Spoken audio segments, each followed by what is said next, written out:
won the presidency for the American people. Donald Trump has defeated Hillary Clinton to become president-elect. Hillary Clinton has called Donald Trump to concede the race. It has been a stunning night. It has been a historic night. Washington, D.C., the establishment is terrified, and they should be. They were all of them wrong, making this one of the greatest upsets in American political history. Immediately upon taking office, President Trump changed things. But change threatened the establishment, and the establishment fought back. Democrat obstruction, phony investigations, the dishonest media. An incredible 92% of stories are negative. No president has seen anything like it. Despite everything they threw at him, President Trump delivered for the American people, and he delivered like never before. Building the strongest economy in American history, 7 million new jobs, the lowest ever unemployment for Black and Hispanic Americans, ending the Biden era of lopsided trade deals that sent our factories overseas, passing the historic USMCA, taking on China, winning the trade war, protecting and strengthening Medicare and Social Security, lowering the cost of insulin, delivering the first real drop in drug prices in 50 years, restoring our military, fixing the VA, bringing our troops home, and taking the world's deadliest terrorists off the battlefield. Soleimani, al-Baghdadi, ISIS, brought to justice.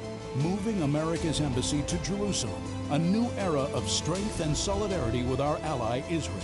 Negotiating a historic peace deal between Israel and the United Arab Emirates. Securing our border. Miles of new border wall being built. Illegal immigration dropped to the lowest point in a decade. Tackling the coronavirus head-on. Banning travel from China. Mobilizing government, business, and the American people to manufacture masks, ventilators, and medical supplies. And launching Operation Warp Speed, an unprecedented effort to develop a vaccine to eradicate the coronavirus from the face of the earth in record time. President Trump has accomplished more for the American people in 4 years than any other president in history. And in his second term, he will lead America to even greater heights, draining the swamp, rebuilding the economy, bringing back millions of jobs, creating 10 million new jobs in 10 months, new opportunities for all Americans, not just those at the top, lowering drug costs, expanding access to high-quality health care for every American family, defending America's police, restoring law and order to our cities, stopping illegal immigration and protecting American families, and ending America's reliance on China once and for all, bringing back jobs and factories, making medicine and products in America again. President Trump will rebuild America's infrastructure, renew hope and our entrepreneurial spirit for a new generation, and restore the American dream. It won't be easy, never pretty. The swamp will continue to fight him every step of the way. But under President Trump, our families will thrive. Our incomes will rise. Our communities will be kept safe. Our factories will flourish. Our flag will fly high. Our country will soar. And we will make America great again.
tripod for the bag?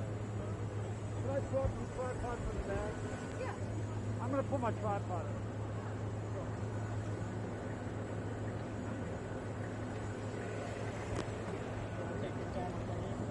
Got it? Got it? Got it. I'll warn you. I'll warn you. All right, thanks, Alan.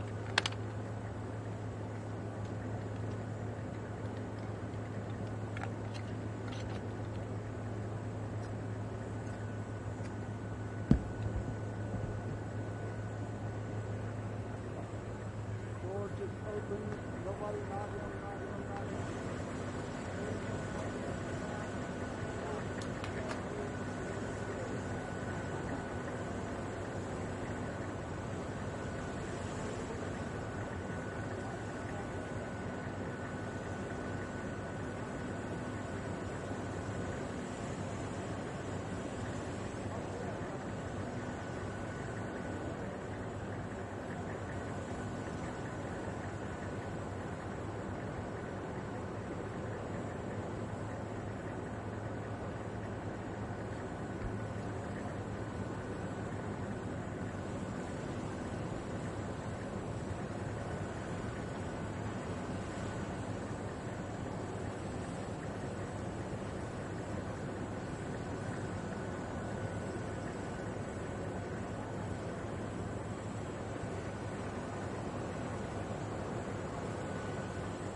On the transmitter. 1 2 1 2 1 2 1 2 1 2. You should hear it, unless there's something wrong with the earpiece.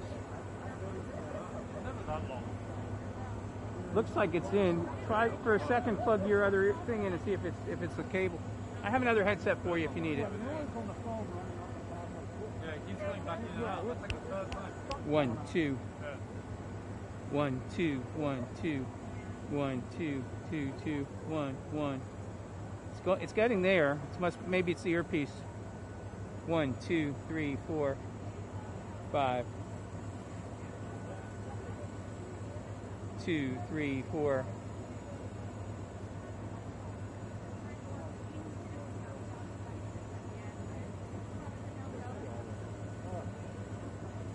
If to test it, one way to test it is to pull this piece off. And just pull that to your ear and see if you hear it. 1 2 3 4 5 1 2. I'll get you another cable. No.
Come on, guys, gotta hustle.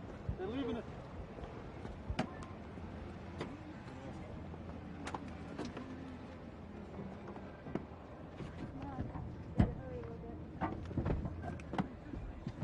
Okay, Brian, you there?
crawled out of the woodwork, and they whispered into your brain. They set you on the treadmill, and they made you change your name. And it seems to me you lived your life like a candle in the wind, never knowing who to cling to when the rain set in. And I would have liked to know you, but I was just a kid. Your candle burned out long before your legend ever did.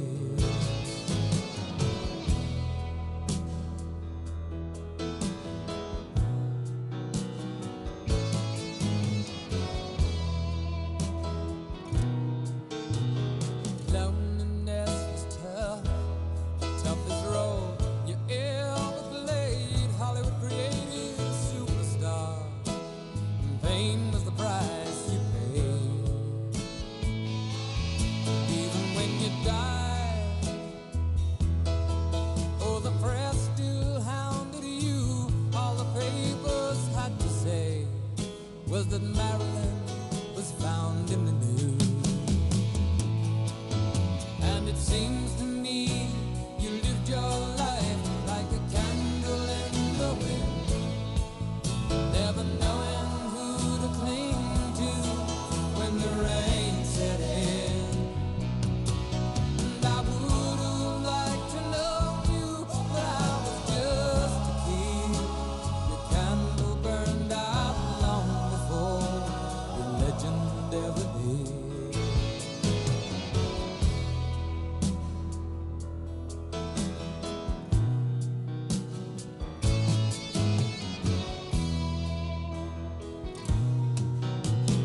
Goodbye, normal teen.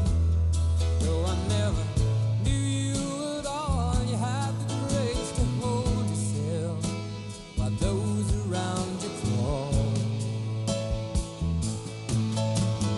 Goodbye, normal teen. From a young man in the 22nd row who sees you as something more than sexual, more than just our Marilyn Monroe. And it seems to me you lived your life like a candle in the wind, never knowing who to cling to when the rain set in. And I would have liked to know you, but I was just a kid.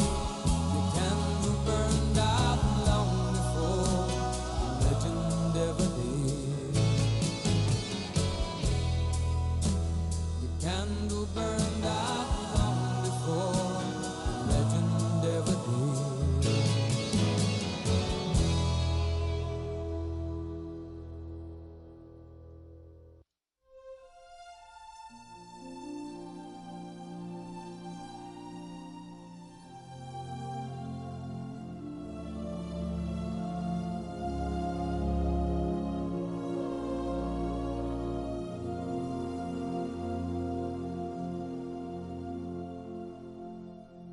I pray you'll be alright,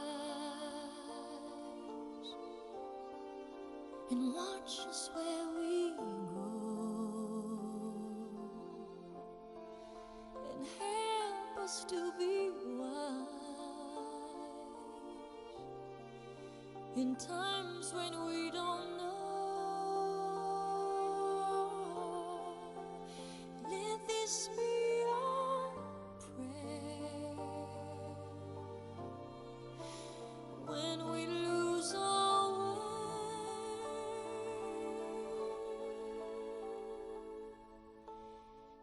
Lead us to a place, guide us with your grace, to a place where we'll be safe.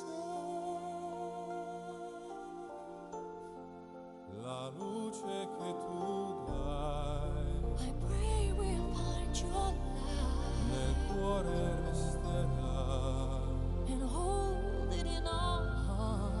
a ricordarci che When stars go out each stella sei nella mia preghiera. Let this be our prayer. Quanta fede c'è. Which shall fill our day. Lead us to a place. Guide us with your grace. Give us faith So we'll be saved. Sogniamo un mondo senza più violenza, un mondo di giustizia e di speranza. Ognuno dia la mano al suo vicino, simbolo di pace, di fraternità. La forza che ci dà We ask that life be il kind desiderio che and watch us from above. ognuno trovi amore We hope it's so we'll find intorno e dentro sé. another soul to love. Let this be our prayer. Let this be our prayer. Just like every child, Just like every child, need to find a place. Guide us with your grace. give us faith So we'll be saved. e la fede che hai acceso in noi. Sento che ci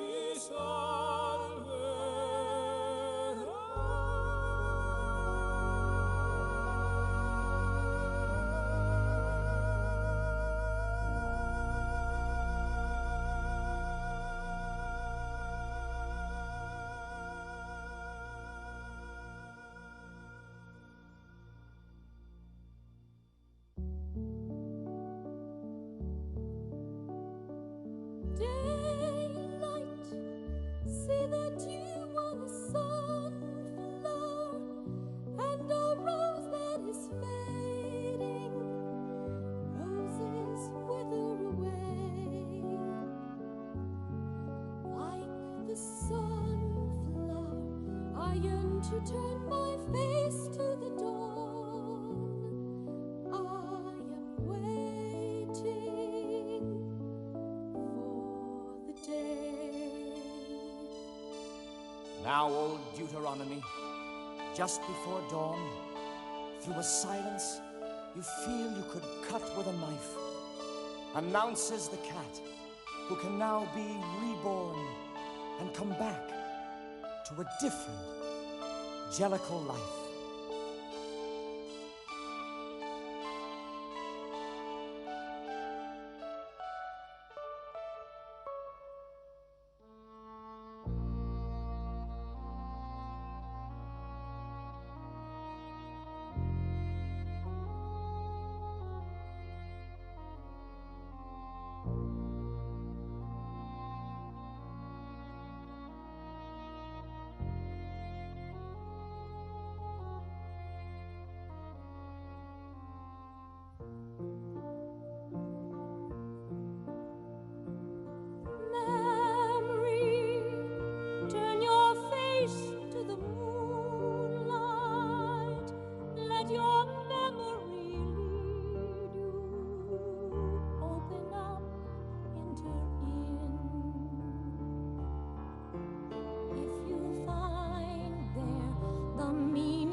It's 9 o'clock on a Saturday.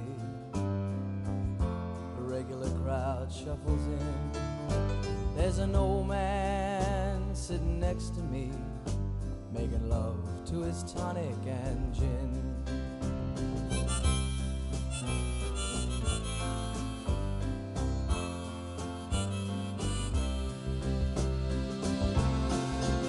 He says, son, can you play me a memory? I'm not really sure how it goes, but it's sad and it's sweet, and I knew it complete when I wore a younger man's clothes.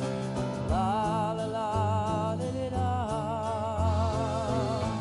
la la li li la, la la. Sing us a song, you're the piano man. Sing us a song tonight. Well, we're all in the mood for a melody, and you've got us feeling all right.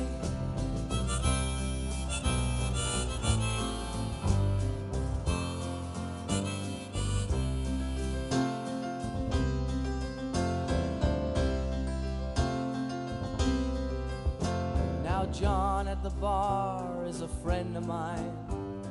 Gets me my drinks for free, and he's quick with a joke or to light up your smoke, but there's some place that he'd rather be.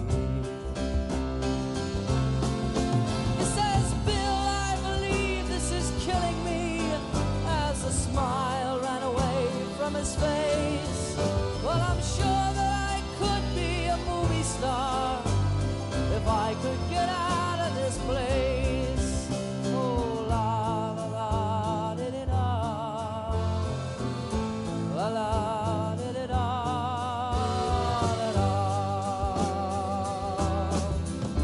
Now Paul is a real estate novelist who never had time for a wife, and he's talking with David, who's still in the Navy and probably will be for life.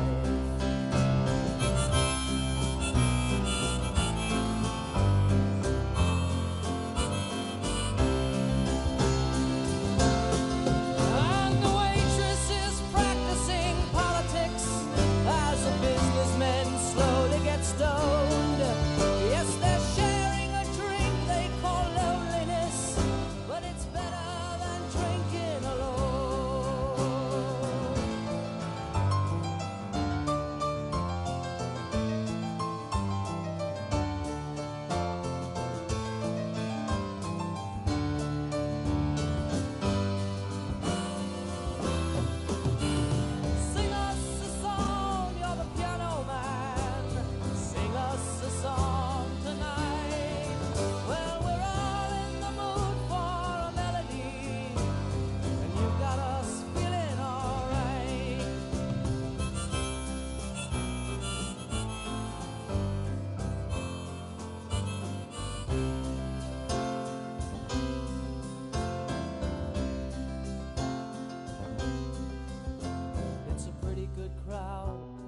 Saturday, and the manager gives me a smile, 'cause he knows that it's me they've been coming to see, to forget about life for a while. And the piano, it sounds like a carnival, and the microphone smells like a beer, and they sit at the bar and put bread in my jar and say, man, what are you doing here? Oh, la la la, di-di-da, la la, di-di-da, da-da. Sing us a song, you're a piano man. Sing us a song tonight. Well, we're all in the mood for a melody, and you got us feeling all right.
So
paid my dues time after time.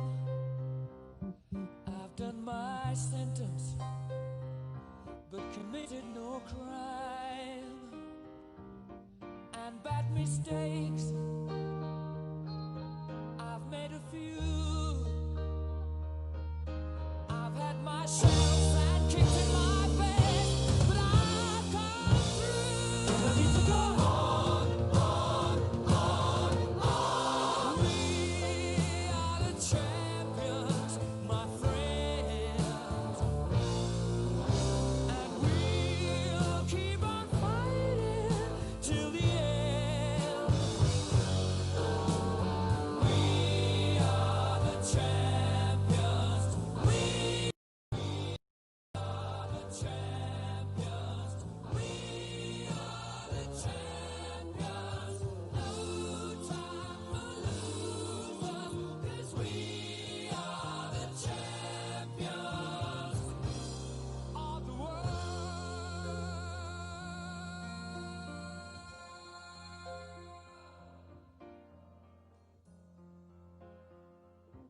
I've taken my bows and my curtain calls. You brought me fame and fortune and everything that goes with it. I thank you all, but it's been no bed of roses, no pleasure cruise. I consider it a challenge before the whole human race, and I ain't gonna lose. And I need to go on.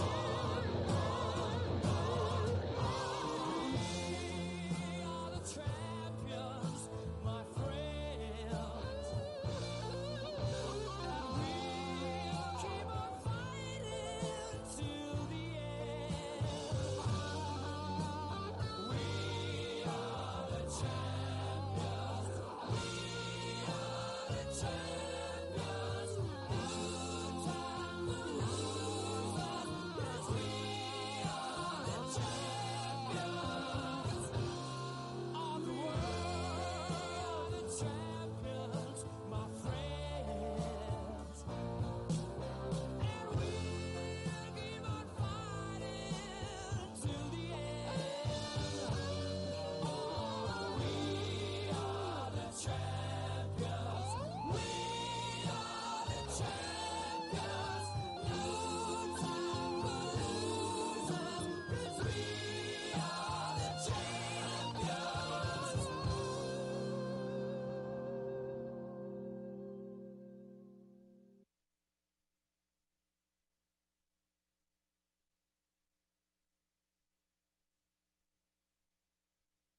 Ladies and gentlemen, the President of the United States, Donald J. Trump. And I'm proud to be an American, where at least I know I'm free. And I won't forget the men who died, who gave that right to me. And I gladly stand up next to you and defend her still today. 'Cause there ain't no doubt I love this land. God bless the USA.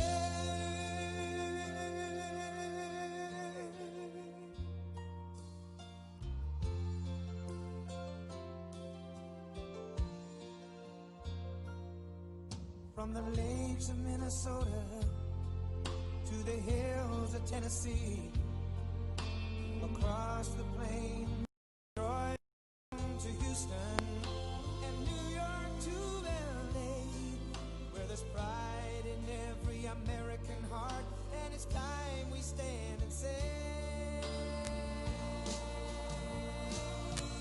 that I'm proud to be an American, where at least I know I'm free. And I won't forget the men who died, who gave that right to me. And I gladly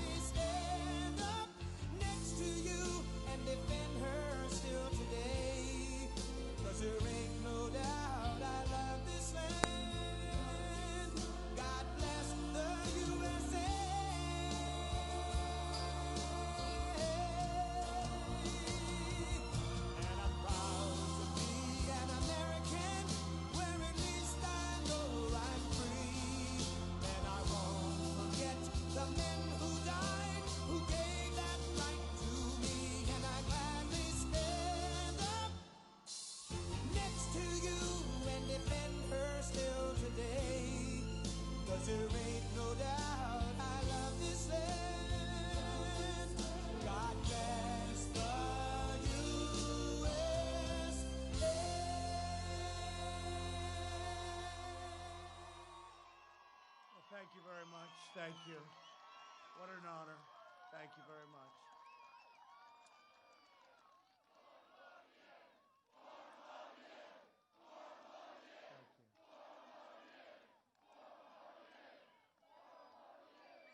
Thank you very much. Thank you. We love this section of the world. It's a beautiful section. We appreciate it very much. And I'm thrilled to be back in the great Commonwealth of Pennsylvania so much. Thank you.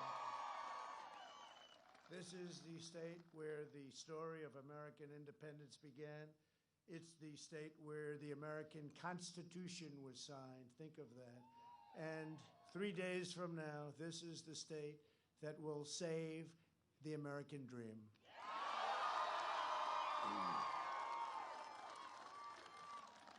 On November 3rd, we're going to win Pennsylvania, and we are going to win 4 more years in that very beautiful White House. We're gathered today in a very special place.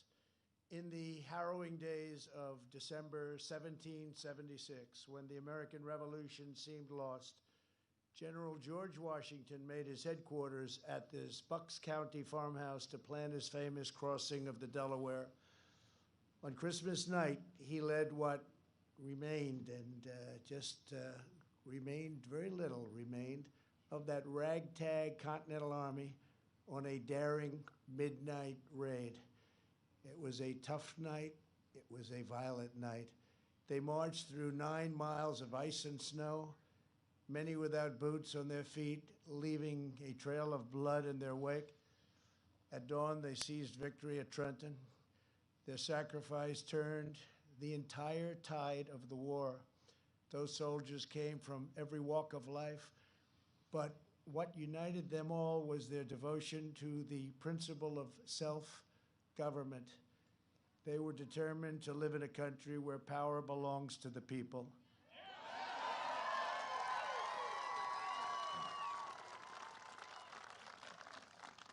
That priceless inheritance is at stake just 3 days from now, and a great red wave is forming. As sure as you're there, as sure as we're here together, that wave is forming, and they see it on all sides, and there's not a thing they can do about it. This is the fundamental question facing every voter in America. Do you want to be a nation ruled by the corrupt political class, or do you want to be governed by the American people? I ran for office 4 years ago because I could not sit by and watch any longer as a small group of Washington insiders continued to get rich, bleeding American dry. You're just bleeding America dry. Think of it. Closing our factories, opening our borders, outsourcing our industries, and letting foreign countries ravage our middle class. Career politicians spend trillions of dollars fighting foreign wars while letting our own cities crumble and decay. Here in Pennsylvania, you know this bitter and very painful betrayal all too well, better than most. The corrupt Washington class launched an economic war against this state. For decades, they targeted your steel mills, shut down your plants, and sent millions of your jobs overseas, all while lining their pockets with special interest cash. And no one embodies this betrayal and treachery more than Joe Biden.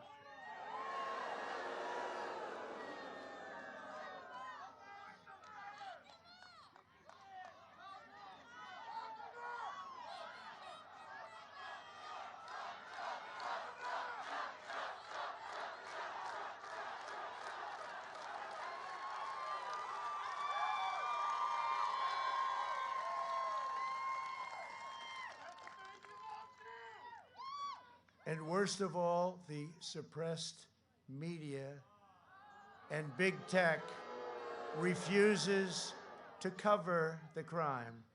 They refuse to cover. We've learned so much over the last 2 weeks. For 47 years, He supported every disastrous trade deal that enriched his cronies and impoverished your state. He wiped out Pennsylvania steel. He was the cheerleader for NAFTA and China's entry into the World Trade Organization. Pennsylvania lost 50% of your manufacturing jobs after those Biden disasters. Then Biden pushed the job-killing Paris Climate Accord, an economic nightmare for Pennsylvania miners and every worker in our country.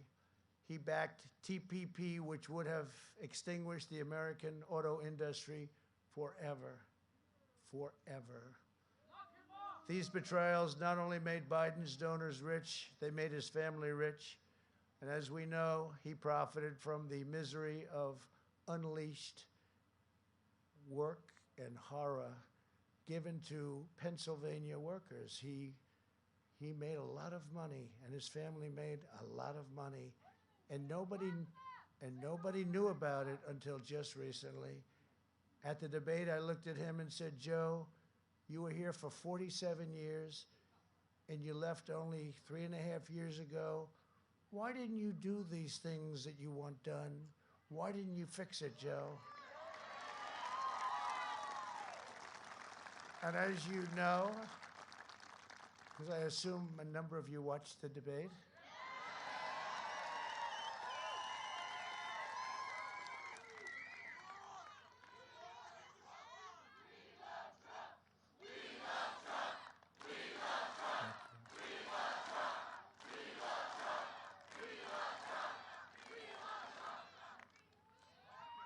but as you know, he just looked at me and shrugged. In fact, the anchor looked up and said, why did you do it? She couldn't believe it. You know, she was on his side. She said, why did you do it? Why did you do it, and why did you say it? In 2016, Pennsylvania voted to fire this failed and corrupt political establishment, and you voted for an outsider as president who is finally putting America first.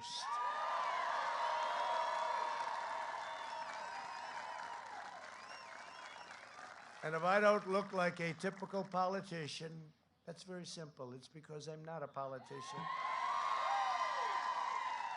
If I don't always play by the rules of Washington and the Washington establishment, it's because I was elected to fight for you, and I fought harder for you than any president in the history of our country.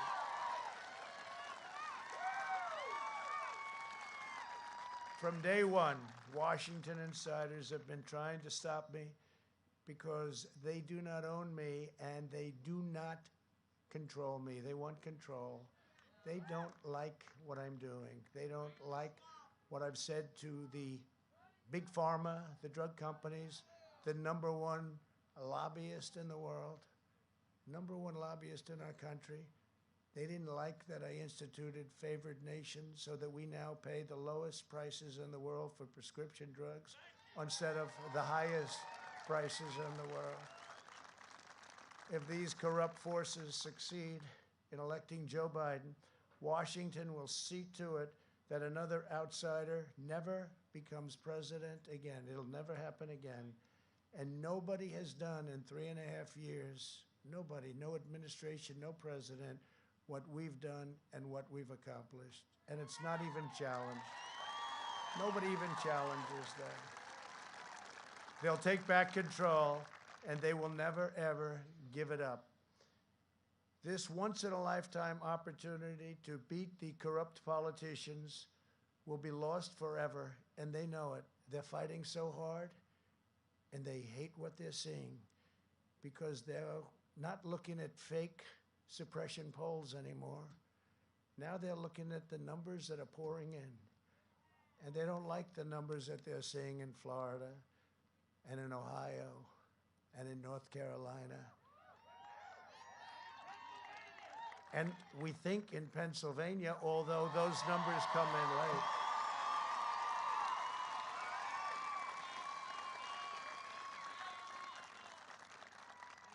We think in Pennsylvania, they don't like it. They don't like it. They don't like what they see. And I just want to tell you that we have really, things have worked out so well for our country. Nobody had any idea that anything like this could ever happen. If you look at what's going on with, over the last 4 years, we've been building the biggest, strongest, and most secure middle class in human history. We built the most powerful military anywhere in the world. And over the next 4 years, we will make it even stronger, stronger like nobody thought even possible. Do not be intimidated by our opponents' angry and menacing tone, because if we were, we would never have been able to accomplish what we've accomplished. In truth, they are actually terrified of you, the people. They're terrified. They're terrified that you will discover that you have the power to end their corrupt rule once and for all. We have to do it. When you see what's going on, we have to do it. We don't have a choice. Somebody said, "Do you enjoy this?" I said, "It's not a question of enjoyment. Believe it or not, I do. I shouldn't. Have to go check something, but I shouldn't." But, you know, today we're doing 3 rallies. Tomorrow we're doing 5, and the smallest crowd will be 25,000 people. And then on Monday we're doing 5 or 6. And I can't tell you what's going to happen. I think we'll just go home and rest. But they don't get to decide this election. This is your choice. We have to be very careful. We have to be very, very careful, especially in this state, more than any other state. They say you have to be very, very careful. What happens in Philadelphia, we have to be extremely, everybody has to watch, vigilant. Your decision, your future is at stake. As your president, I don't answer to the special interests of no interest to me. I don't take instructions from donors and lobbyists. I don't care about them. I don't care about them. I don't take my orders from the media, or as I affectionately call them, the fake news media. And as you know, they've turned out to be far more fake than we ever thought. And they've really turned out to be corrupt. They are corrupt. They are really corrupt. The word fake is not strong enough, especially after what we've seen, where stories, major stories, the biggest story anywhere in the world is absolutely not covered. It's hard to have scandal when you have no coverage. And they work in conjunction with big tech, and they protect each other, and they protect the Democrats, because with the Democrats, you don't have somebody up talking like I do about them. So they can do whatever they want, and it will only this will only lead to very bad things. I do what is right for America. I do what's right for America. It's made me a lot of enemies in Washington, but I wear their opposition as a badge of honor. Winston Churchill once said that it was a nation that had the lion heart. I had the luck to give it the roar.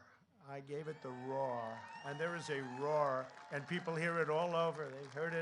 They heard it 4 years ago, loud and clear. Probably the biggest thing to happen. They talk Brexit, they talk many, numerous things, but this is always number one. What happened? 2016.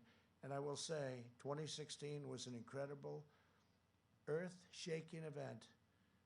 But 2020, and I never thought I'd say this, 2020, what we're doing right now through Tuesday, what we're doing is far bigger.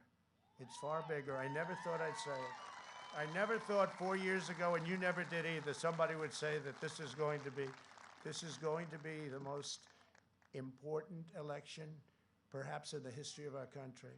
It's really amazing.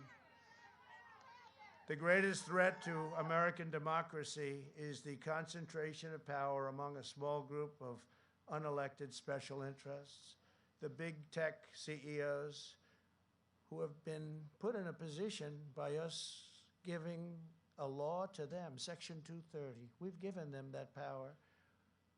And you know, that can be taken away. That can be taken away. And probably has to be taken away. I see it better than all. I see it so obviously. I see it because of what I do on social media. For me, it's very easy to see. I see things that nobody would believe. The corporate media and the mega donors in Washington and Silicon Valley, they're all lining up behind an opponent that's going to do whatever they tell him to do. That's sleepy Joe Biden. It could have been the greatest. You know, if you look, we look at the amount of money that he has raised, hundreds of millions, $300 million one month.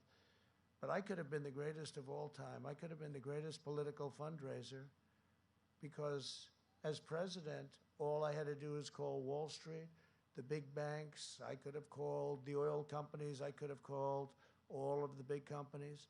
And every single one of them, and I know many of them, would have given me whatever I wanted.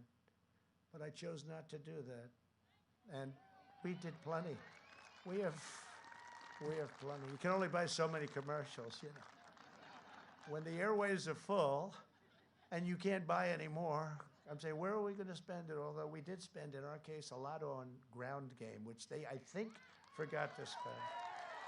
As much money as they have. They're screaming in Florida, where's our ground game? Where's our ground? Well, it takes a long time. You know what? It took us a year and a half to build that ground game, so we'll see how it all works out. But they didn't do that. They decided to go a different route. But they took in massive amounts of money. I could have taken in much more than that. They did $350. I could have done that within an hour. The president is calling. He'd like you to send $25 million, please. Who's going to tell me no? Nobody. But the problem is when they call in 6 months needing a favor that's worth billions, it's very hard, especially me being a loyal person, not a dishonest person, but a loyal person. It's very hard for me to say, no, I don't want to take his call. No, his or her call. No, I don't want to do it. So it really, you're compromised. It would have compromised our nation. So I didn't want to do that. Joe Biden works for them. I know them very well. I know them far better than he does. I know him far better than he. Some are friends. Some are actually very surprised when I say, you don't have to bother. Don't worry. I don't think we can buy any more anyway, right? But he works for them.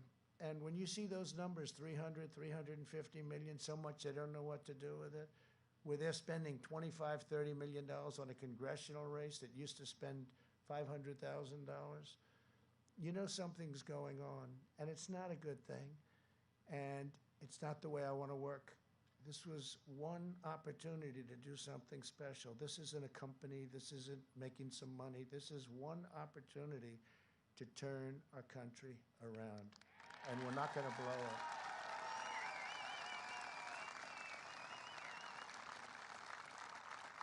So he works for them, not for you, and it is I who work for you. I am working for you. It's like, not used to that too much, but I've gotten used to it. And we have this great opportunity together, and our people tend to vote in particular state. You tend to vote on the 3rd. I could say go in an early vote. Don't wait till Tuesday. Vote today, vote tomorrow, vote on Monday. But I'm wasting a lot of time because you want to go. It's tradition, it's habit, it's the history of this state. Look at what you've done with this state. Look at the history of this state with respect to our country. And you want to go, so I won't even say go today, go tomorrow, go the next day, or go on the 3rd. We want election day. Thank you. Election day. And we have others like that, too. We have others like that, too. They want election day. It's going to be a great day. The more these corrupt forces oppose me, the more I know we are delivering real change, real progress, and historic victories for the American people. We have done great things with the country, including our military, our vets, the biggest tax and regulation cuts in history. We just received a poll. This was a real poll, not a suppression poll, where the vets gave us a 91% approval rating for the job that we're doing. Think of that, 91%, the highest ever.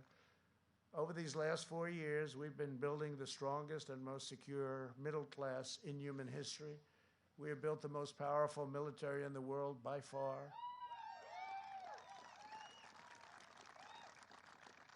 Nobody has ever built what we've built. And when I came in, we had a depleted military. We had old planes. We used to get parts by going to the airplane graveyards and taking the old parts out of old planes that was sitting there rusting in the sun and crazy weather where they store them in the deserts. And that's what we were doing. We had a terribly depleted military. And now we have the best equipment anywhere in the world by far, all made in the USA. And as I say, we are the envy of every world. We are the envy of every world power. From China to Russia, North Korea, they look at us and they say, wow, what they've done. New jets, new fighter jets, bombers, tanks, missiles, rockets, nuclear. And just hope to God we never have to use it. Hope to God we never have to use it, but it's less likely that we'll ever have to use it when we have it. Okay? When we have it. We were in very bad shape militarily. A general came to see me, highly overrated general came to see me, actually. One of the world's most overrated generals, and he said, sir, we have no ammunition. Right at the beginning, you know what I'm talking about, because we could have had conflict. He said, sir, could you hold it off? We have no ammunition. And I said, General, no president should ever hear that statement again. We have no ammunition. Well, now we have so much ammunition. Our problem is we have no storage. And over the next 4 years, we will make it even stronger. It's going to keep us safe. Last night, our brave special forces rescued an American hostage in a faraway country.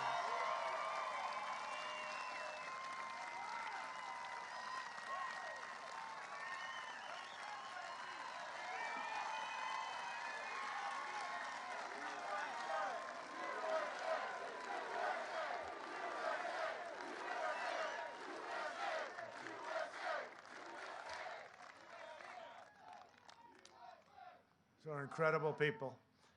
And I was in Fort Bragg yesterday, and I met a lot of these incredible, talented, strong, both physically and mentally, the strongest, the best in the world. But we had a mission sent to a faraway land where they kidnapped an American citizen, and the kidnappers wished they had never done it.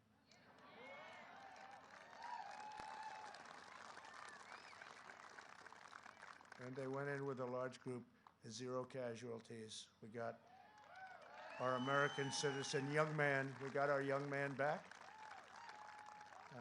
But the other side suffered gravely, I can tell you that. Our nation salutes its courageous military, which brilliantly executed this operation. Very few people would have been able to do it. It was very complicated and very complex, tough area. We celebrate the safe return home of an American hostage. We've gotten many hostages home.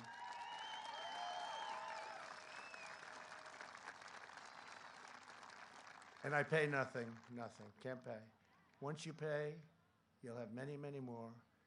We're 40-0. Robert O'Brien, who's doing a tremendous job, said to me, sir, you're 48-0. 48-0, think of that. We've brought many, many of them home. Some mostly in pretty good shape, some in very, very bad shape. Specifically, you know who I'm talking about. Came home in very bad shape, but sometimes that happens too. But we've brought many home, but we don't pay. If you pay, once you pay, your numbers will go up 1,000-fold. We're boldly standing up to China. We achieved the most secure border in American history, our southern border. We have attained, in just a short period of time, American energy independence.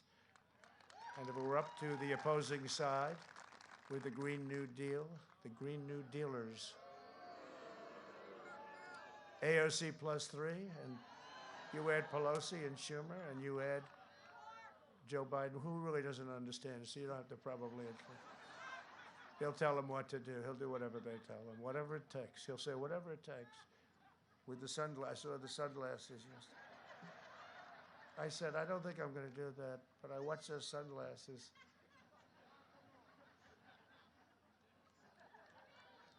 I don't know. To me, it didn't work.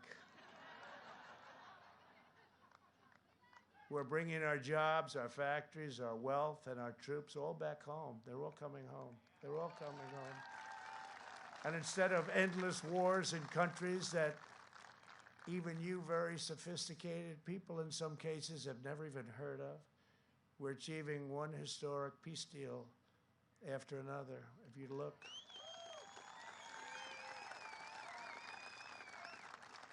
Middle East, we already have 3 signed up. We have many countries want to sign. We're signing them rapidly. And even with Kosovo and Serbia, we're doing a trade deal with each, a routine trade deal. When I heard about it, I said, wait a minute. They've been killing each other for decades. They've been killing and killing for decades, each other, fighting all the time. We're doing a trade deal. They want it. They always want us. All of them want us. The whole world wants us. So we're in a great negotiating position. But I said, Kosovo, Serbia, we're doing a trade deal. You tell them we're not going to do the deal unless they make peace. And all of a sudden, they were hugging in the Oval Office. It's great, right? No. And it came through common sense, and it came for no money. Going to make a trade deal. We said, no, we're not going to make the deal unless you two start getting it. You're killing each other for decades and decades. That's all they do is they kill each other. And when I saw the 2 leaders hugging in the Oval Office, and there was I think they were exhausted, frankly. I think it was time. It was time, but somebody had to say, do it. Just seemed to make a lot of sense. I said, wait a minute, let's do it, and we did it. So I'm very happy about that. And thanks to our administration's unprecedented mobilization, we're now just weeks away from a mass distributing of a safe vaccine. We're really, we've got it. We've got great companies, Johnson & Johnson, Moderna, Pfizer, all with the vaccine, all with the different versions of it, some similar concepts, but, and many other companies, and we're ready, we'll have that. And we will have it, but even if you didn't, I say it drives them crazy, we're rounding the turn. We're rounding that turn. We're rounding it. And our economy went down less than any economy anywhere in the world, and it went up faster by far. You know, they keep hearing about Europe. Well, they're not doing nearly as well. Seniors will be first in line for the vaccine, and the vaccine will be free because it's not their fault. It was China's fault. China did this to us. And our vaccine will eradicate the virus and end the pandemic once and for all. Americans will return to school and to life. By slashing red tape and cutting bureaucracy, we're producing this vaccine in record time. If Joe Biden were president, you wouldn't have this vaccine for 4 years. And he had his chance with the H1N1, he calls it in reverse, swine flu, which was a disaster. We've moved heaven and earth to produce the vaccine ahead of schedule and manufacture hundreds of millions of doses in advance, all ready to be shipped. And we have our military is going to be shipping it. Logistics, we have a general, that's what he does. He delivers troops. He said, sir, this is easy. We'll get it done very quickly. It's the most advanced medical operation anywhere in the world and in history. Thanks to the therapies we've accelerated, we have already reduced the mortality rate 85%. Think of that, down 85%. And our excess mortality rate is 40% lower than Europe's. And Europe has done a good job. It's a very brutal thing. Everyone thought Germany was doing great. They're not doing great. Right now, you see what's going on over there with France, again, Spain and Italy. But we're doing great, but we just don't get credit for it. We don't get credit. And I don't want the credit personally, but I want the generals and the admirals and our great Vice President, Mike Pence, who worked so hard, and all of the people on the task force, and Jared Kushner, what he did, he's here someplace. But he was fantastic on the ventilators. You know, ventilators are very, very complex. Oh, look at that, Jared. And he wants no praise. He couldn't care less. He truly couldn't care. Thank you, Jared.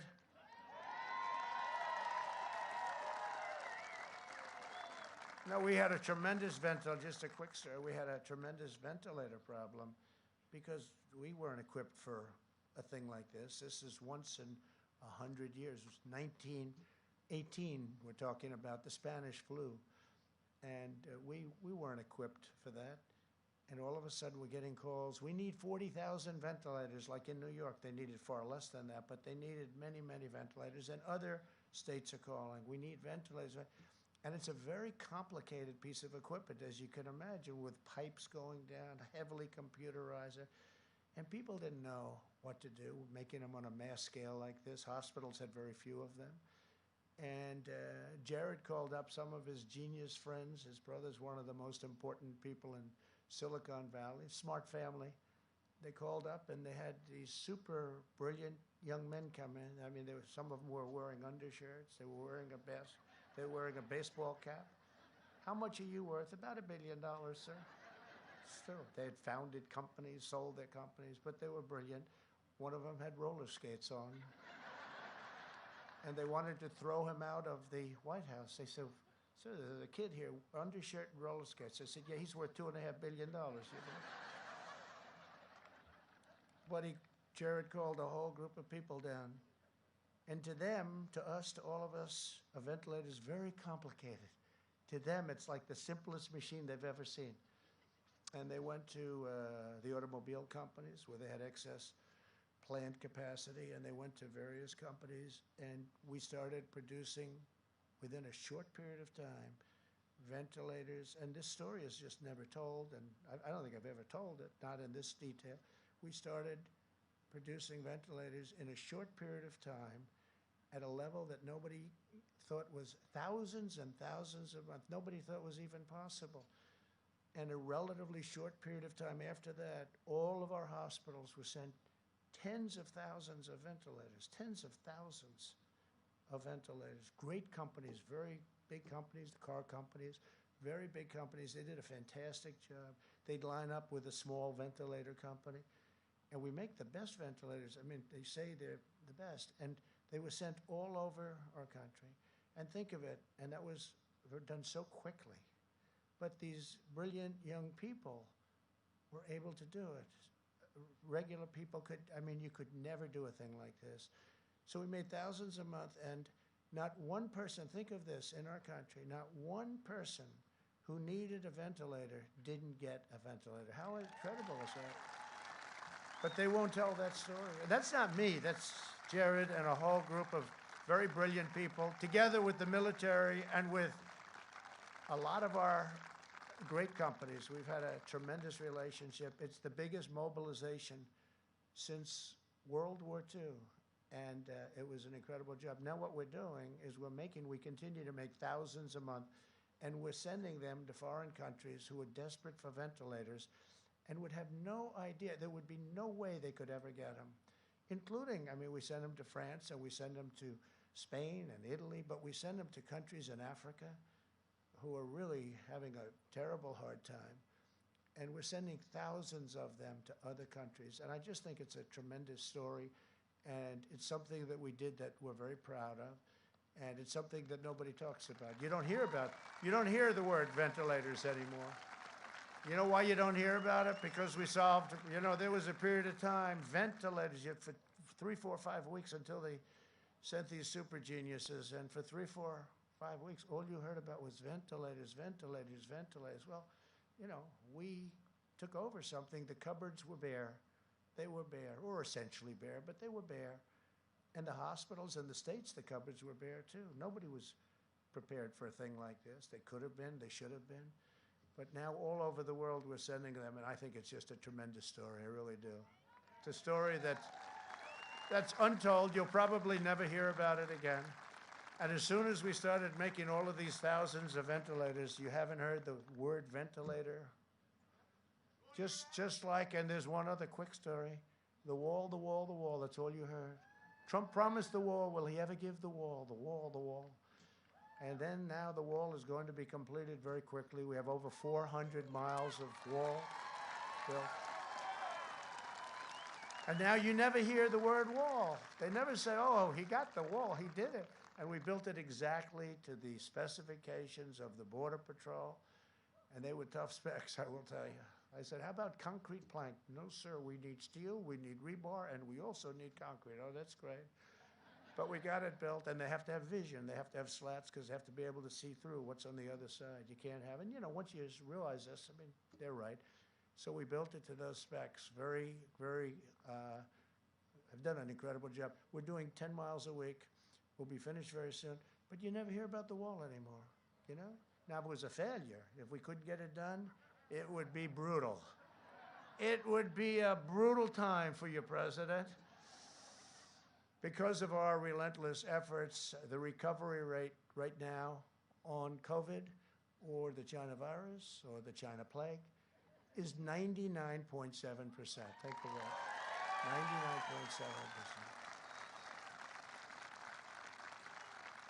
And I'm here. I'm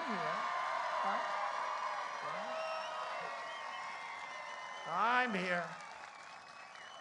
And these two great people whose property we're using today, what a historic property. And all I know is they said, we just drove up the road. They've been here a long time, but not as long as George Washington, right? But they've been here a long time, and they said, and you probably, many of you said, do you see the crowds along? It looks like Broadway, except it's slightly more picturesque. Slightly more picturesque. But it's thousands and thousands of people lined all the way down to the highways. It's incredible. And they're all waving flags. Most importantly, they're all waving flags, and they're proud of our nation. And I guess it has something to do with Pennsylvania. I'm going to be here all day today. But no, it's a beautiful sight, and they were very proud. And thank you very much for everything you've done. We're allowing younger, healthier Americans to resume normal activities while strongly protecting the elderly and those at high risk. And we're making the powerful antibody treatment that I received available to anybody that needs it free. Free. Wasn't their fault. But I had that, and I didn't feel good. I said, what's going on? And test positive. And I couldn't, I'm the president of the United States. I couldn't bury myself in a basement of the White House, as nice as it is. I actually got this here one time. It's very nice. Like you would expect. It's a beautiful basement. It's in the White House. Very solid basement. But I couldn't do that, and I couldn't put myself in a beautiful room upstairs, beautiful bedroom, and stay there for a year and a half. I'm the president. And I'd go to meetings, I'd say, that's a lot of people. And then one day, that happens. And I said I wasn't feeling good. And the doctor came in, and great doctors, great White House doctors, Sean, and they came in, they said, sir, you've tested positive. I said, tested positive for what?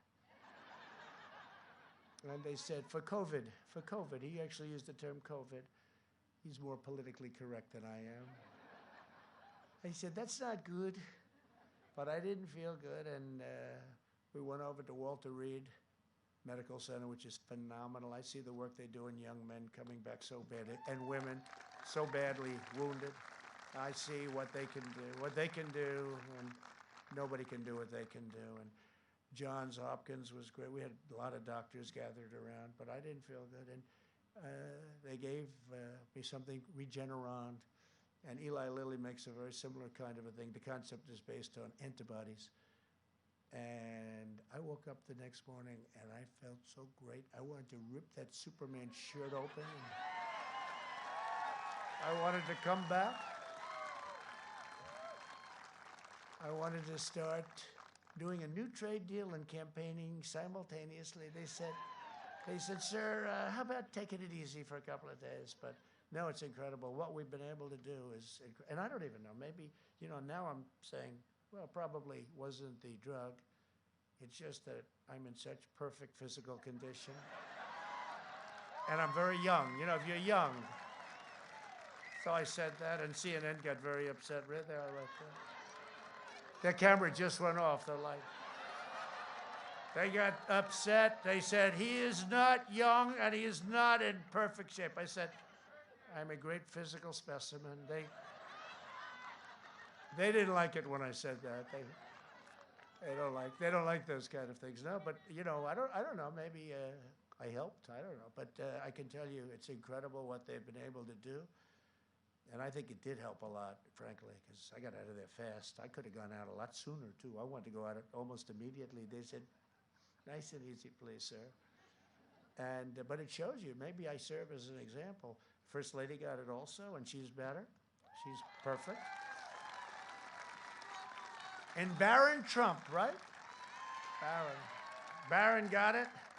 My young boy, he's 14 years old, and my young tall boy, I say, he's very tall. He's a good guy, good-looking guy and strong, so he has it. They say, sir, Barron tested positive also. I said, wow. Then I go, this was at the beginning, I say to the doctor about like 12 minutes later, doctor, how's Barron doing? Oh, he's okay, sir, he sloughed it off.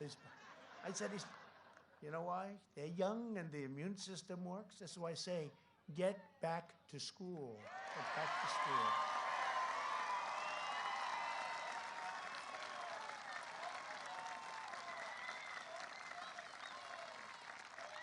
Get back to school. Open up this state, Governor. Open up this state. And don't take advantage of those ballots, Governor. Don't do it. Don't do it. We will terminate the virus with science, medicine, and groundbreaking therapies and cures. I watched Joe Biden speak yesterday. All he does is talk about COVID, COVID. He's got nothing else to say. COVID, COVID, COVID. We agree. We agree. It's serious. And we've done an incredible job. And at some point, they're going to recognize that. At some point, you know, I said, we've done an A+ job, but I give ourselves a D or maybe an F in terms of public relations. But now I'll start talking about it a little bit. When Joe Biden was vice president, his failed approach on the swine flu was, as I said, a total disaster. And his chief of staff said that he had no idea what he was doing. I don't know why this guy said this. And now they're thinking about bringing him into the administration. I guess probably this was maybe before the flu came along or something, because I'm saying, why would he say this? He goes, quote, we did every possible thing wrong. And 60 million Americans got H1N1, far less lethal, by the way, far less lethal. And in that period of time, and it's just purely fortuitous that this isn't one of the great mass casualty events in American history. This is Biden's chief of staff. Think of what he said. Where did this guy come? You're going to bring him back? It had nothing to do with anything we did. We didn't do anything right. Now think of this. And then he's saying, we want to take over what you're doing, right? He says, we want to take over. Remember he said when he first started running that I did a poor job because I didn't act fast enough. I acted in January. We had almost no deaths. Now think of this. And I said, China is heavily infected. They can't come in. And I went up against Dr. Fauci and others that said, no, you shouldn't do this. You shouldn't do it. I said, listen, they're infected, heavily infected. Let's close off China. So I did that. I closed off Europe. I did that. Saved, and Fauci would tell you, saved tens of thousands of lives, much more than that. And then when you think, okay, I mean, we saved thousands and thousands of lives. And then Biden is campaigning. And he was 2.5 months later, he said, we have to get tough. And he called me xenophobic because I closed. 2.5 months later, then he runs, and he said, he should have closed the country earlier. I said, I don't think he's going to get away with that. And let's see what happens on November 3rd, because if something happens that's wrong, where he did, then he did get away with that. Now, here's a guy, not the smartest guy out there, and he never was, but now in particular, he's not doing too well. But here's somebody that says that I didn't act early enough, and for 2.5 months, he was scolding everybody, saying that they shouldn't have closed off China, they shouldn't have done, and that nothing bad is going to happen. But remember the statement from that was his chief of staff made that statement. We mourn for every life lost to the China virus and in their memory and their sacred memory. We truly do. We weep, we mourn. It should have never happened. We will defeat the virus and emerge stronger and more unified than ever before. That's all we can say. We're going to be more unified than ever before. Our economy is now surging back faster, better, bigger, and stronger than any nation on earth. We just had the best quarter of economic growth ever recorded by more than double, a 33.1% increase, more than our great number from 1952. That was the number we bet, but more than double. And you know what? The press is refusing to talk about it. It's not even a major story. It was, one of the analysts said today, it was the greatest economic number that they have ever seen. Okay, GDP up 33.1%. That means it grew 33 in a quarter. And the press barely mentions it, not even on the front page of newspapers, because that's the game they play. It's suppression. That's why we have to win. We can't let them do this. We have to win. This was according to a certain very important person, and Larry Kudlow, who's a terrific guy, and other people. Sir, this is the greatest financial number probably ever recorded in our country. Think of that. That's a big statement. And double, more than double, a number from 1952. And it's barely covered. And that's only for one reason, because they want us to do very poorly on November 3rd. They don't want to tell the American public about this. The one advantage I do have is I do have a way of getting the word out, but it's very tough when they pick it up. Even this, they won't pick this up. I made a statement, strong statement. They won't pick it up because it's good news. They'll fabricate stories. They'll make up false stories. They'll put you at #1 on Twitter all the time. Stories that aren't trending. These stories are so boring. They'll make up the Times will write false stories all the time, and they'll put them, and yet they won't talk about the Biden corruption. They won't talk about where's Hunter, and they won't talk about, don't feel bad, the cameras are all off, don't worry, we just lost the last camera, I'm sorry. But they won't talk about the fact that Hunter got $183,000 a month to sit on a board of Burisma and got $3 million, perhaps $3 million up front. They won't, who had no job, who had no experience in energy. They won't talk about the fact that the wife of the mayor of Moscow gave him $3.5 million, right? For what? They won't talk about the fact that the father went to China in Air Force Two. Where's Hunter was with him. I put his first name, his real first name is Ware. We're going to make it Ware. Where's Hunter was with him. And in 10 minutes, he walked out with $1.5 billion to manage, which is millions of dollars in fees, millions and millions.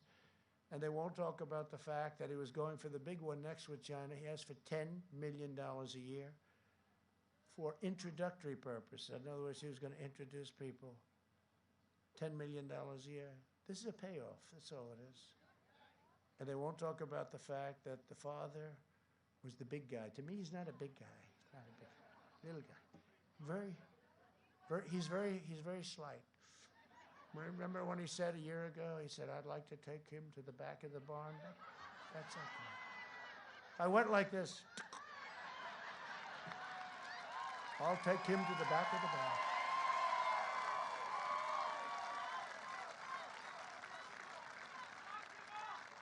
The glasses. Next year will be the greatest economic year in the history of our country if we don't raise taxes. If Joe Biden is elected, he will delay the vaccine, prolong the pandemic, close down schools, and impose a nationwide lockdown. That's what they're talking. Can you imagine going? And we're making the greatest comeback of any country by far, and they're actually talking, he's talking about a lockdown. He has no clue, but he's talking about it. That's his only plan, to make you a prisoner in your home, a prisoner in your own country, and under the Biden lockdown, the recovery will be totally killed. The economy will crash. Country can't afford it. The people can't afford it, but country can. Can you imagine? I mean, your state has to open up, too.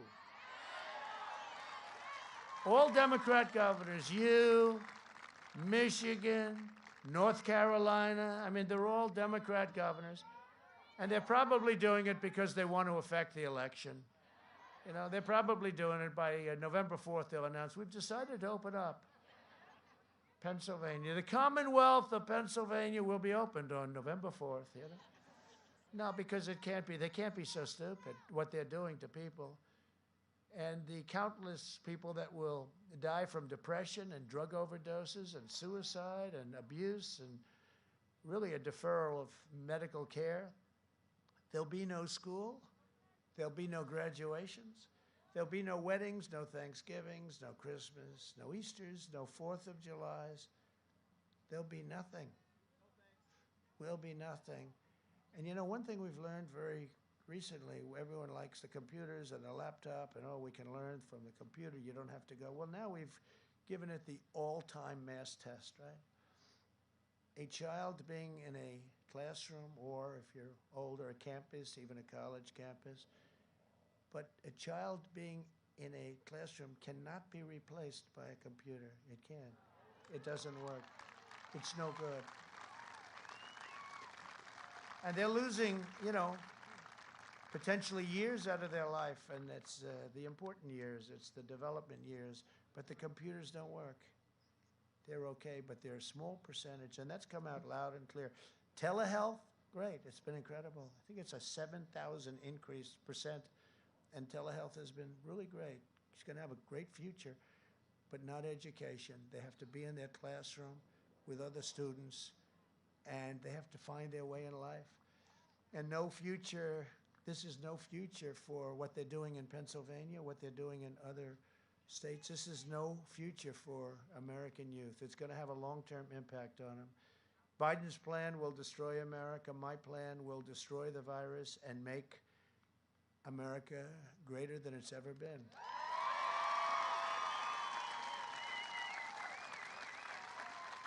And the skyrocketing cases in Europe have shown draconian lockdowns, and that's what they are. They're draconian. Do not stop the virus. They've done it. Italy was so locked down. Now it's starting all over again. They just don't. It's a terrible thing that was unleashed on us, and we should never forget what happened. We should never, ever forget that China could have stopped it. They stopped it from going into the rest of China, but not from going to Europe, the United States, and the rest of the world. We can never forget it. But the far left is determined to lock down America because what they crave more than anything else is power and control over you. Joe Biden has made a corrupt bargain in exchange for his party's nomination. He has surrendered his party to the radical socialists, left-wing extremists, anarchists, looters. Today's left tolerates no challenge and allows no dissent. You see that. They have it locked. They have it locked down. That's the ultimate lockdown. You can do horrible things, or you can do nothing wrong, and they'll put in phony stories. I'm actually a victim of the opposite. I'm just thinking of that while I'm talking to you. They do phony stories that are totally false, and they'll put them up, and there's nothing you can do. There's nothing you can do except explain it away. If you disagree with them, they try to humiliate you, smear you, and cancel you. Cancel culture, right? They control Joe Biden, and he's so easy to control, just like they control every Democrat House member and every senator. They purge newsrooms of reporters who do not swear allegiance to their false narratives. You've seen some reporters are extremely upset. They end up getting absolutely decimated. They censor stories that reveal the corruption of their chosen candidate. This is what's happened now, and nobody's ever seen anything like it. Everybody knows that it's It's incredible. Nobody's seen anything like it. You don't read anything. You go to the Times, there's no story in it. You go to the Washington Post, you go to ABC, you go to NBC, the worst of all, in my opinion, NBC. The home of The Apprentice made them a lot of money over the years, right? But they were bad. They were very bad. CBS has been terrible. CNN is just absolutely ridiculous. Thank goodness they have lousy ratings. Thank goodness. And MS, I call it MSDNC. How about MS? No, what they do is just absolutely, it's not even thinkable. It's not even to be believed. They totally close it down. And you can't have scandal when nobody's reporting about it. And the level of power is pretty incredible. And I heard this 4 years ago. Sir, you cannot compete with big tech. You cannot compete. The networks were against. It was the same group. And then I won. I said, see, they're not very powerful, but you know what? They are. And now they're at a level that nobody's ever seen before. Nobody, and they're blatant about it. Now they just say, we're doing it. We don't. New York Times, they apologized to their subscribers because they were losing tens of thousands of, after the last election, tens of thousands of subscribers. And they wrote a letter of apology. I couldn't believe it. And they really got good for about 2 weeks. And then they got worse than ever. I mean, it's every day a phony story after story after story. They have a story about taxes. I don't pay taxes. And I call my people, what do I pay? Oh, no, you paid many, many millions of taxes, sir. But you prepay your taxes. Oh, well, why aren't they mentioning? I prepaid millions and millions of dollars of tax. I prepaid. That's worse than paying taxes. I'm prepaying. I say, why do we prepay so much? Because these are estimates. When you're negotiating taxes, these are estimates. You're prepaying estimates. How much? Many millions of dollars, millions and millions. But they don't do that. We call them, we tell them, and they say, well, that's prepaid. Well, prepaid is worse than, right? I mean, how good is that? We're prepaying. But they don't put that in the story. These are very corrupt, very dishonest people. They tell you that rioters are peaceful protesters because you're not allowed to have. I had it yesterday in Minnesota where we're going to have over 25,000 people. And the governor of Minnesota, radical left Democrat, and the attorney general, they said, no, the most you can have is 250 people. To my people, they said that. And so my people said, so we're going to close it down. We had thousands of people. I don't know, you probably all saw it last night. Tens of thousands. We're going to have 25,000, 30,000 people. And don't forget, they've done a terrible job in Minnesota where they let Minneapolis burn down. And they could have called us a lot sooner. We went in, took us about, 25 minutes to solve the problem. No, we could have gone in there. We were willing. We called them. We were willing to go there immediately instead of having everybody running away. And they have a very good police, or they had a very good police force, but they don't let them do what they have to do. And they shut it down. They said, no, you can't have 25,000, but you can have 250 people. And I said to my people, no, let's go. Let's speak in front of the 250 million. What I didn't know is that thousands of people were going anyway. They just went. They just went. And I think that had I done a regular rally with, because we're getting 25, 30,000 people, we're getting much more than that at some. Nobody's ever seen anything like this. Laura Ingraham had a show last night. She said, I've worked for everybody. I've worked for Reagan, and nobody's ever seen anything like what's happening. It's a great thing. It's an incredible thing. This is supposed to be a little special speech, but you've never seen anything like it. Nobody's ever seen it. And what happened is, I think because of what they did when they said, we're going to silence his voice, it turned out to be a much bigger voice. And I think we now are going to, 1972, Minnesota hasn't been won. Between Ilhan Omar, who, as you know, comes from Minnesota, I think Omar, a couple of other things, the riots. But I think what happened is they made this into a massive event, and people are tired of it. And I think we will win Minnesota. We were very close last time. And we should win it. When they let Minneapolis burn, we should win it. But I think we're going to win it. And again, 1972 was the last time. Can you believe that? I think we're going to do it. We'll find out. You're going to know in about, well, I hope based on the Supreme Court. They don't delay it too long. This decision yesterday, I will tell you, was not a good decision.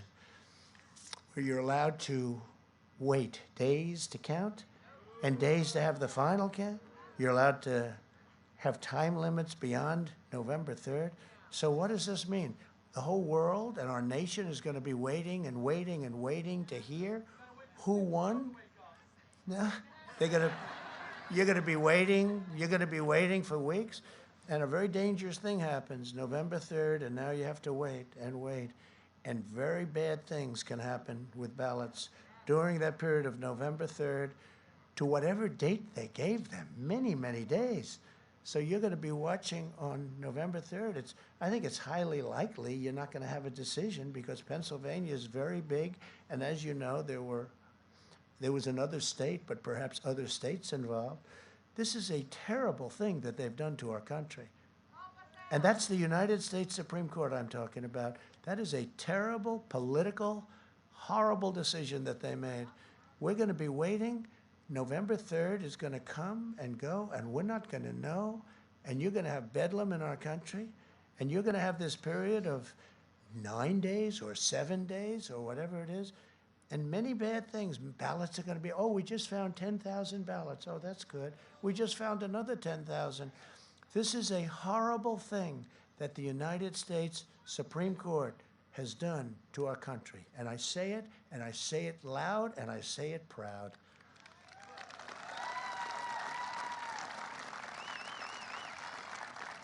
We have to know who won. We have to know who won. They tell you the police officers are villains. This is the group. And they're heroes. No. They even tell you that your children must be indoctrinated to believe that the heroes who crossed the Delaware were driven by hatred and malice. They change your history. A vote for Joe Biden is a vote to give this radical movement absolute power and unchecked control over every aspect of American life. Joe Biden, he's not all there.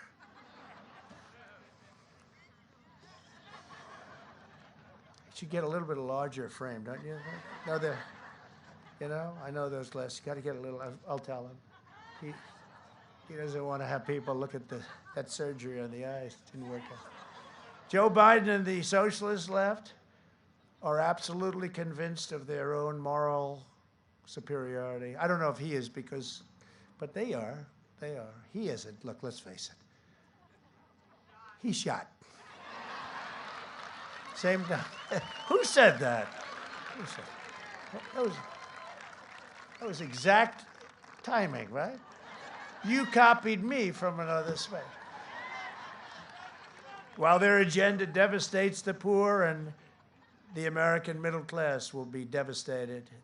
They support crippling shutdowns that crush the blue-collar jobs while they stay home and work. They close down your schools, your children, while they hire private tutors for their children. They ban you from going to church while they let left-wing extremists burn down your church.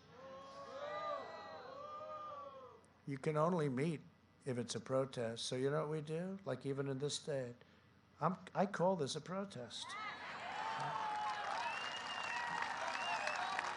Otherwise, they don't let you meet. You can't go to church, right? You can't go to church. What they're doing to our churches and our synagogues and all of that is just terrible. You see what's going on.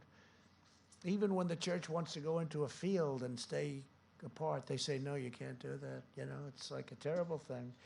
They lecture you on the need for open borders that flood your cities with illegal drugs and gangs while they themselves live in walled-off compounds. They want to defund your police and confiscate your guns simultaneously while they themselves are protected with armed guards. No, we will protect your Second Amendment 100%. There is only one way to preserve, protect, and defend the American way of life. You must show up on November 3rd, okay? Don't worry about the first or second, because I know you too well. The Biden-Harris economic policies of increasing taxes and regulations, biggest tax increase in the history of our country is what they're proposing. Would pulverize our middle class. Their plan is projected to hammer the typical American family's income by over $6,500 a year in the Wall Street Journal. By contrast, I cut taxes and regulations at a level nobody's ever done before and raise middle-class families' incomes over $6,000 in just 3 short years. And that's not including energy, which is a tremendous, what we've done with energy is tremendous. Joe Biden has pledged a $4 trillion tax hike, socialized medicine, an avalanche of job-killing regulations, a return to globalist trade deals, and he vowed the total destruction of the Pennsylvania oil industry and fracking. Fracking is gone. Fracking is gone. And he said that loud and clear for a year until he realized that he has to win in Pennsylvania. But fracking is dead because their side, it's dead. You saw AOC go out and say, no, no, no, you can't say that when Biden switched. And he never had one question from the press. How could you say it for a year and then all of a sudden switch when you walk into Pennsylvania? Now, fracking would be dead. Joe Biden's plan to abolish American energy is an economic death sentence for Pennsylvania. A vote for Biden is a vote to ban fracking and to send your state into a nightmare of poverty and depression. That's what's going to happen. It's your single biggest industry by far, probably 1 million jobs one way or the other. And what it would do to our country, because our country has low energy costs. You and Texas and others. Think of Texas. He's running in Texas. We're doing very well in Texas, but if you believe the fake news, they'll tell you, oh, it's very close. It's not close at all. And it wasn't close 4 years ago. Think of Texas. It's very close. He's against oil, he's against guns, and he's against religion. And then they say, Texas is very close. Think of that, right? He's against oil, guns, and God. Texas is very close. Too close to call. I don't think so. I think Texas is going to be very strong for us. Can you imagine going into Texas, say, we're going to take your guns away, and by the way, we're going to close up every oil well that you have? Well, vote for me. Vote for Joe. I don't think so. I don't think so. If Biden wins, there will be no fracking, no oil, no natural gas, no jobs, and no future. Under Biden, gas prices will explode, family incomes will plummet, and the fracking industry will be outlawed forever. Forever. With your vote, I will cut middle-class taxes even more. I mean, we cut them at the highest level in the history of our country, even more. And you saw what it did. That's why we're coming back so quick, because we have a strong foundation, a base. And I will always defend and promote Pennsylvania energy, and there will be no more lockdowns. We're not going to have lockdowns. We will never lock down again. Joe Biden would appoint the most radical left-wing cabinet in history. Beto O'Rourke will be in charge of gun confiscation. Elizabeth Pocahontas Warren will be in charge of the United States Treasury, according to what they say. AOC +3 will run the climate policy. I wonder if she ever even took a course in climate. I don't think so. Because it's the... I didn't say it, you did. This can only happen in Pennsylvania. Don't forget, I went to school here. You know, he was sort of, he likes to throw around the Pennsylvania thing. Look at it differently. He abandoned Pennsylvania. He went to Delaware, but I'm not blaming him. He was 9 years old or something, so we can't blame him for that, right? But he left Pennsylvania. Now, I went to school in Pennsylvania, as you know. Representative Ilhan Omar will be running Homeland Security. How do you like that? Who knows? I just said that one, but you know what? I wouldn't be surprised. Ladies and gentlemen, we're pleased to announce Ilhan Omar to run national security. She's going to be guarding our border, where we just had the best numbers we've ever had, by the way. People can come into our country. We want them to come in. They have to come in legally, and they have to come in through merit. Just imagine the insanity that will ensue if Pelosi is Speaker, Schumer is crying Chuck, Majority Leader, Kamala Harris. She makes Bernie Sanders look like a very strict conservative. You have Kamala, got to say the name exactly right or they excoriate you. So you have Kamala running the White House. Well, she already said that, right? She said that it's the Harris-Biden administration. He actually said, that was scary. He said, under the Harris, I never did that. I never said under the Pence-Trump administration. And I love Mike Pence. You know what? But I said, Mike, that far we can't go. But I never said. But he said it, he made a mistake. He also said he's running for the U.S. Senate 2 or 3 times. He said, I'm a proud Democrat. This is like 3 or 4 times. I'm a proud Democrat running for the U.S. Senate. I want you to. And we said, no, Joe, you're running for president. Oh, okay. Is this whole thing, I mean, can you believe that this could only happen to me? And how are you doing? We're tied. We're tied. How the hell? How can I be tied? We're tied. He said 4 times. The other thing he does badly. Haven't done it yet. I hope I never do. But he'll be making a speech in Ohio. Ladies and gentlemen of Iowa, it's proud to be. The worst is when he's making one in Miami with the palm trees. The beautiful palm trees. Ladies and gentlemen of Ohio. No. No, he's made that many times. And you know what I always say? Winston Churchill was a great, great orator, right?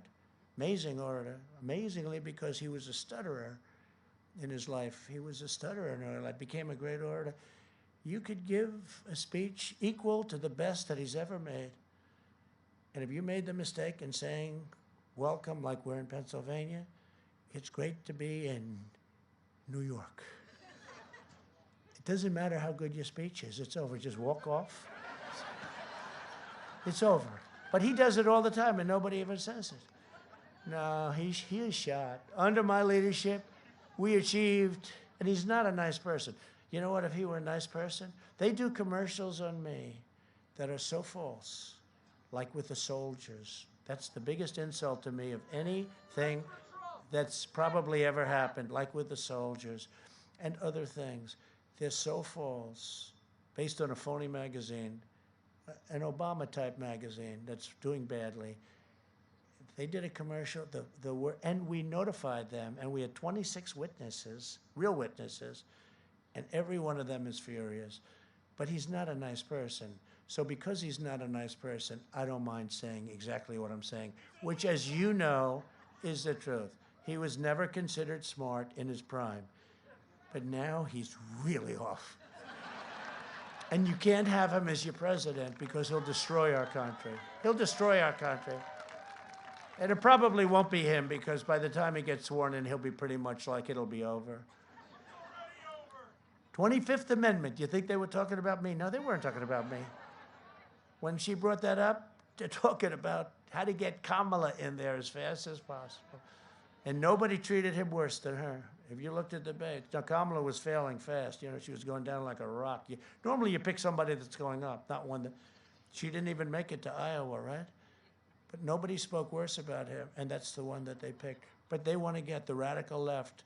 They'd love to get her in, and that will be a very, I don't know if you can ever come back from a thing like that. You know, I'm not sure that a country, you look at Venezuela, you look at what's going on, where it was the richest, it was so great 20 years ago, and now they don't have food, they don't have water, they don't have medicine. Under my leadership, we achieved the most secure border in American history, the wall. Biden's plan to admit unlimited low-wage foreign workers will slash incomes, surge unemployment, and devastate the middle class, all to enrich the globalist donors. As president, my only special interest is you. That is true, my only special interest. To protect our national security, I also suspended the entry of refugees from foreign nations compromised by terrorism. Just call up President Macron, as I do often, and ask him what's happening over there. You saw those horrible attacks this last week, more than one. We're keeping radical Islamic terrorists the hell out of our country, if I have your approval. Biden has pledged a staggering 700% increase in refugees. This is a deal made between Biden and Bernie Sanders, Crazy Bernie. The manifesto, we call it. This is a document, a very thick document, naming things that they're all horrible. But they've agreed 700% increase in refugees from the most dangerous and violent terrorist hotspots anywhere on earth, including Syria, Somalia, and Yemen. These are some of the most dangerous places in the world. 700% increase. This is agreed to. This isn't like, oh, this is talk. This is a manifesto. It's a document.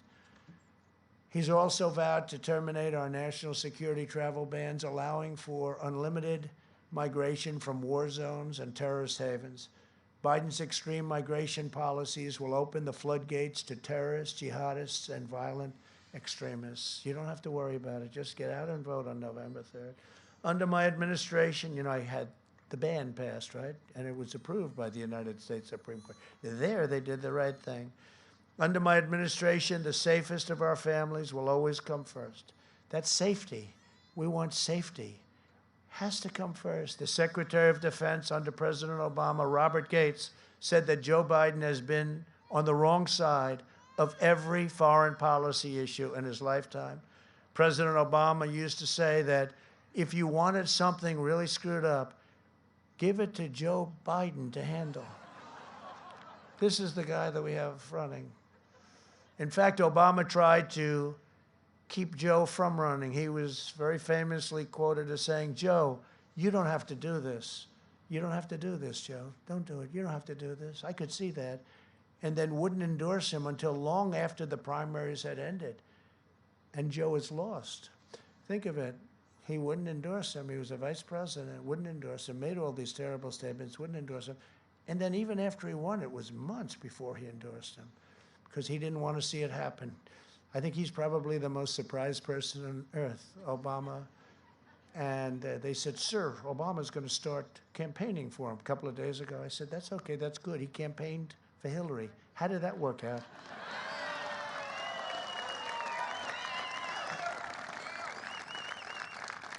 And his crowds are extraordinarily small, just so you understand.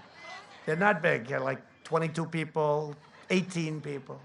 For months, Joe Biden and Kamala Harris have been inciting violence against police officers and riots like those carried out by Biden supporters in Philadelphia. Look at what's going on in Philadelphia. They should call us into Philadelphia. We'll solve the problem. Or let their police handle the problem. Let their police handle the problem. If elected, the Democrat ticket will pass legislation to end cash bail, create sanctuary cities nationwide, and defund police departments all across America. In a second term, we will increase funding for law enforcement. We will hire more tough-on-crime prosecutors to put violent offenders behind bars. For 47 years, Joe Biden betrayed African Americans at every turn.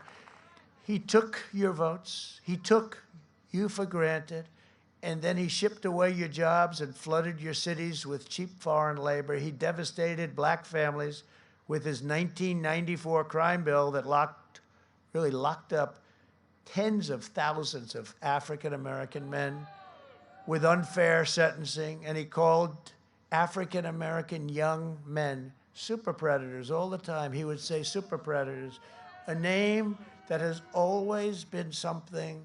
There has been no name that they've hated more. They hated it with Hillary Clinton, and they hate it with Joe Biden. Super predator, the term super predator, that was his term. He forged close relationships with pro-segregation lawmakers, and his trade deals decimated the black middle class. Joe Biden cares more about refugees living thousands of miles away than he does about black Americans living in Philadelphia, Milwaukee, Detroit, Baltimore, Oakland. He's done nothing. And then he says to me, oh, we should do this. I said, Joe, again, always, it's so easy. 47 years, but he left. It was only 3.5 years ago. So this wasn't a long time ago. I reversed the injustice of Biden's crime bill by signing landmark criminal justice reform, prison reform. And under our recently announced Platinum Plan, we will create 3 million new jobs for Black Americans, increase access to capital, restore safety to every neighborhood, and we will deliver school choice to every parent in America. School choice. And I'm also fighting every day for Hispanic Americans. This week I announced our American Dream Plan, and we're doing very well with Hispanic Americans. You see that? They're saying, what's going on in Florida, right? They like me and I like them. And we're doing very well with the Black community. They like me now. They're getting to know me better, but I've always liked them. The American Dream Plan, which creates over 500,000 new Hispanic-owned small businesses and jobs, and going to be fantastic for our Hispanic Americans, great people. My administration is also standing proudly with the people of Cuba, Nicaragua, and Venezuela in their righteous fight for freedom. Biden sided with the brutal socialist and communist regimes. You saw what he did. You saw that horrible deal that was made with the United States by Obama and Biden. I don't think Biden probably was too involved. You want to know the truth. Keep him out. But it was a terrible deal. It was like the Iran deal. Here's $150 billion for nothing. As long as I'm president, America will never be a socialist country. Will never be. This year, I've laid out the boldest and most ambitious second-term agenda in history. We will create 10 million new jobs in the first 10 months. 2021, we will have 10 million jobs. Over the next 4 years, we will make America into the manufacturing superpower of the world. We will expand opportunity zones. We will bring home our medical supply chains. They're all coming home. And we will end our reliance on China once and for all.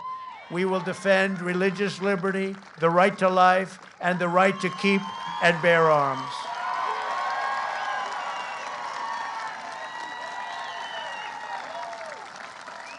And we will restore patriotic education to our schools. In our debate last week, Joe Biden said that America has, quote, never, ever lived up to our founding ideals, right? And he said it was an idea. It was just an idea that America's a great country. The United States is a great country. It's not an idea. It's a great country. Pennsylvanians know the truth more than most when you think of the great history of this state. From Washington's Crossing and Independence Hall in Philadelphia to the Quakers who ran the Underground Railroad, from the Union soldiers who lay at the rest, and you lay at rest. They lay at rest in Gettysburg. What a place, Gettysburg, one of the most beautiful places, and so gruesome for a period of time. Never fight uphill, my boys, right? He said, never fight uphill, me boys, never fight uphill. They fought uphill. To the workers of Bethlehem and Allentown who forged the steel that won World War II, America is the story of everyday citizens who have given everything to help this country live up to the highest ideals. My fellow citizens, you deserve a president who believes in America, a president who loves our country, and a president who loves you.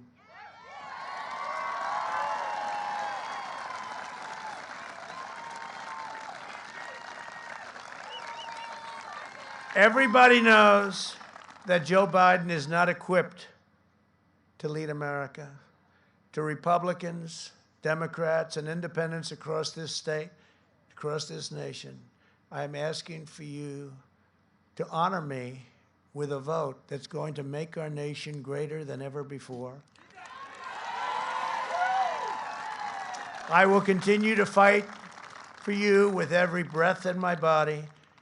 And with your support on Tuesday, we will show the world that for our country and for our children and for the incredible people of Pennsylvania, the best is indeed yet to come. Thank you very much. Thank you. Thank you.